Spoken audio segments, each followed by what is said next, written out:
guess if anybody really wants to know what's wrong with Trevor, it was answered today, huh? Well, thought he played a heck of a game, and we all were challenged over the last 2 weeks to come out and get back to being who we are, and so we wanted to have an aggressive game plan. That's when we've been at our best, and the guys, they put in the work. They really had a great week of preparation leading up to this game. They know that Florida State's probably the most talented team we'll play, definitely in conference. Biggest front, no question, the biggest front that we're gonna play.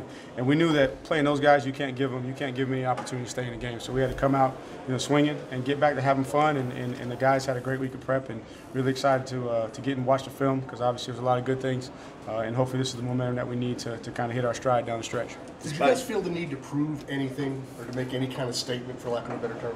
I don't think to the outside, but I think all of us, especially offensively, we felt like we need to prove to ourselves that, it's not just knowing, but we got to go be it. We feel like we're the best offense in the country, but one thing to know it, but you got to go do it. And so that was really the challenge. So not anything on the outside, but really to prove to ourselves that we can be what we're capable of. And that's really what this game was about. And hopefully every game going forward is that if we respect the process the right way from a preparation standpoint, that we got a chance to do something special. Would you say this is the best that y'all have looked against ACC competition? I got to watch the tape, but I think when you look at it and you really challenge that offensive line and they rush for over 320 yards, no sacks, you come out and you score, just about every drive that you had, other than the last two there in the first half. So I think it was a good starting point for us, and hopefully we can continue to play well and continue to stack good performances on top of this. You had 28 points at the half. It probably felt like you left points out on the field. We did. We had an opportunity there. Give Xavier Thomas. He's kind of filled that role that Christian has for us, and wanted to give him an opportunity. You see what he's going to do in live work, and then there missed the field goal, so we felt like we left some points. But biggest thing was proud of how the guys came out in the second half. That was going to be the big challenge, to come out in the second half, put all the starters back in there and see how they responded. And they came out and put together a drive, put points on the board, and then that gave us an opportunity to get a lot of guys valuable reps. That was huge for us. Has that particular jumbo package been something that's been in the works for a while, and this is the time to break it out, or was it something that was put in maybe during the bye week? No, we've been working on it.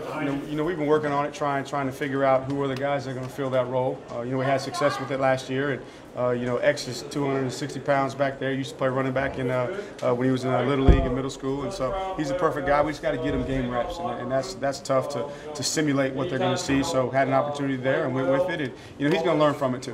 What was the message at halftime, at the break, to those guys? That we need to show maturity and have that killer instinct.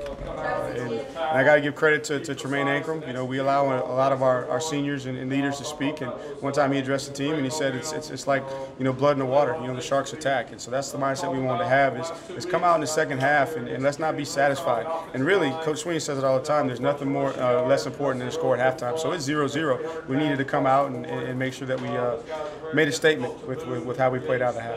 The old jumbo package, 3 years ago was more shotgun, 2 fullbacks, kind of Dexter, Christian, the quarterback, and this one's more, goal line, I formation. Is there a reason why you switched from one to other? Are there different advantages? Actually, the set that we used was the very same set that Christian scored over Florida State. Different play concepts. So we, when we started off, it was more, and the difference is you had Travis back there at tailback. So when Travis is at tailback, those guys are doing different roles. And then when you put Christian or X Thomas in there at tailback, it's a different formation. So we got the ability to do both. That was the one that we felt like married up the best of what they showed defensively, and that's the one we had the most time and distance, and we wanted to get an opportunity to rep it in live work. You mentioned going back to having fun. Is that some of the stuff with Travis, the halfback pass, and the reverse?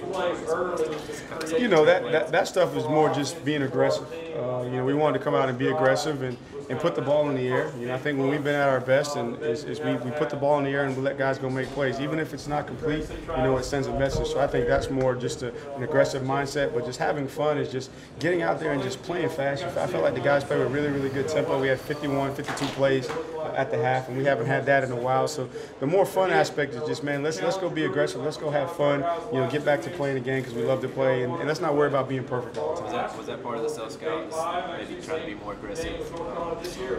I think that when you look at it, you've seen that we haven't put as many of just a design down the field, drop back, and let it rip, play action shots, and so we wanted to, be more intentional with that, and then that opened up a lot of things, and I think that helped us in the run game, gave us some of the play action stuff, and then kind of settled in the offensive line, and then from there they were able to lean on those guys up front and have a successful night running football. Do you see some comparisons early this year to that year after you guys won the title with Sean and those guys with that offense as far as maybe trying to keep guys motivated, keep guys glued in after coming off a national title? I don't think so. I think you're dealing with a much younger team.